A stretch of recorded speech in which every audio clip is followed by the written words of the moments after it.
Hello friends, मैं सरस्वती सार kitchen 28 में आप सबका स्वागत है। तो अभी 2-4 दिन जो तेज़ हवा चल रही थी उसके वजह से हर दूसरे तीसरे इंसान को जुकाम, खांसी, गले में खराश काफ़ी परेशानी हो रही है। तो अभी होली आने वाली है तो स्वस्थ रहना बहुत ही ज़रूरी है, क्योंकि होली के बाद भी गीला होने के बाद तो जुकाम खांसी और ज़्यादा बढ़ने वाले हैं। तो चलिए चुटकी बजाते हैं और करते हैं इसका रामबाण इलाज। तो देखिए मैंने यहाँ पे लिया है 5 लौंग और 2 इलायची, और लौंग एकदम फूल वाली ली है तभी फ़ायदा करेगा। तो इसे हम चलते हैं अब गैस के तरफ।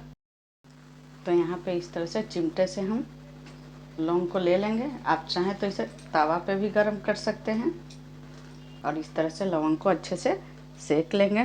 तो हम सारे लौंग को इसी तरह से सेक लेंगे।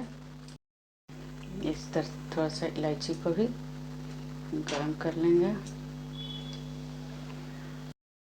तो यहाँ पे देखिए अच्छे से जो है लौंग सेक गया है। अब हम यहाँ पे कलर ले लेंगे और इसमें लौंग इलायची को डाल लेंगे और डाल के अच्छे से इस तरह से कूट लेंगे।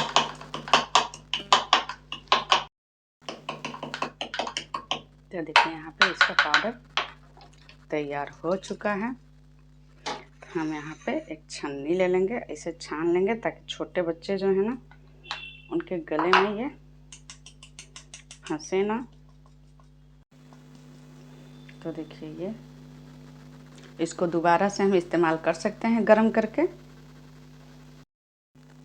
तो यहाँ पे एक छोटा सा बॉल ले लेंगे और इसके अंदर हम अच्छे से इसे मिक्स कर लेंगे।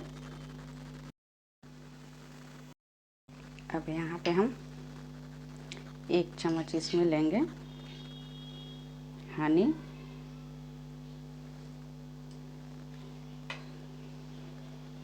और ये मैंने अदरक कद्दूकस करके रखा था, इसका रस निकाल लूँगी। अब इसे अच्छे से हम मिक्स कर लेंगे। और ये देखिए हमारा रामबाण गले के खराश का दवा तैयार हो गया है।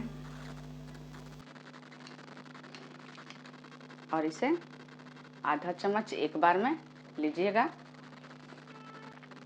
तो ये खाने में भी कड़वा बिल्कुल नहीं है, इसे बच्चे भी खा सकते हैं।